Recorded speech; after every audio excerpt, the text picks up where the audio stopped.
So I've got some coworkers in Huntsville, Alabama, that would go and buy a barrel of Jack Daniels, and then they would, say it's going to be, I don't even know how much each bottle came out to be. It's going to be $30 a bottle. Do you save money that way?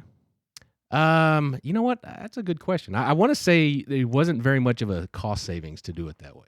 Well, it was more they got to pick their own barrel. You got to pick your own barrel. You got the barrel itself right. when you were done, and they probably lasered something special on it. Say it's probably this that, yeah. Bourbon Club. Yeah. Well, you get 240 to 260. So do 250 divided by $48 a bottle. Yeah. See, look at me. I was right. It says $10,000 to $12,000. So it'd be $48 for a bottle of Jack. That's about what they charge at Total Wine. No, for the handle. Yeah, on a $750. Oh, for the handle. No, that's a very good point. All right, so you're getting a little bit of a break. No, and these are people that you're not. No, but these are people that have a ton of money and really aren't buying it to get a bourbon. Now that is a single barrel. Right. Oh, okay, yeah. So those are, it's a little bit 50, pricey. 60 True, yeah. Are they? retail, yeah. Right. And you're picking your own single barrel. Are they? What's the proof, though? Is that going to be the 80 proof stuff, or is that going to be the 130 single barrel type stuff? Imagine it's barrel strength, right? I don't know. But if that's the case, then yeah, that's a good deal. But this is not atypical. I mean, when I was visiting Heaven's Hill, which is Heaven Hill, right? It's Heaven Hill, yeah. Heaven Hill.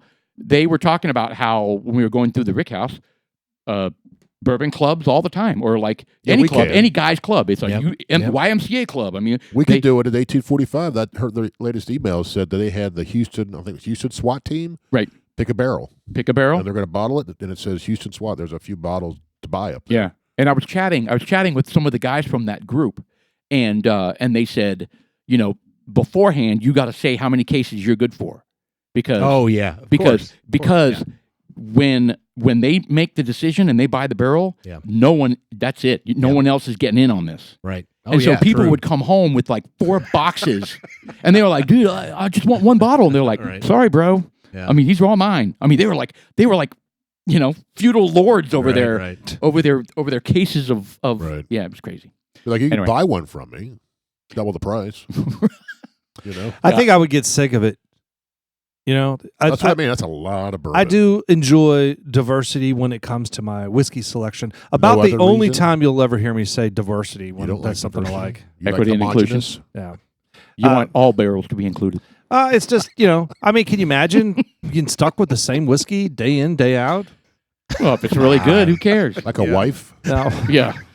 You're just not into monogamy when it comes to bourbon. Yeah, but your wife gets to age. Once the whiskey's in the bottle, it's the same. Well, you could put it back in those Red Rooster barrels. Oh, yeah. What was it called? Red Robin, Red Rooster. Was it Red Rooster? No, I thought you had it up for a second there. Robin. I don't know. It was something. Is Red? Yeah, I thought it was Red Robin. And then you could jam a bunch of cherries in it. Oh, that went bad. Yeah, that was horrible. For our listeners out there that don't know what we're talking about, which is probably all of you, we during our first, before we started really diving in, as much as we're doing this podcast now, we ended up buying like Ancient Age, just some horrible gut rot, Benchmark, just some bourbon whiskey. And we wanted to age it in these little liter barrels. So we bought some liter barrels from Red Robin or Red Bird or whatever the hell it's called. Out of Wiley, Texas. Yeah, it was out we east. went out there and we picked them up and we're kind of like, oh, this is they're little. cool. I mean, they're about, little pony barrels. Oh, it reminds me of like brewing beer. It's just like there's cost involved in it. You got to do stuff. And at the end of it, it's kind of like, I could have just bought a 6-pack, Yep. It's just, it was just a novelty thing, but it is a novelty thing. Yeah, but we all picked something different. Yep. Yeah. That's the whole point. And I picked Henry McKenna. What'd you pick? At Ancient Age. Ancient Age.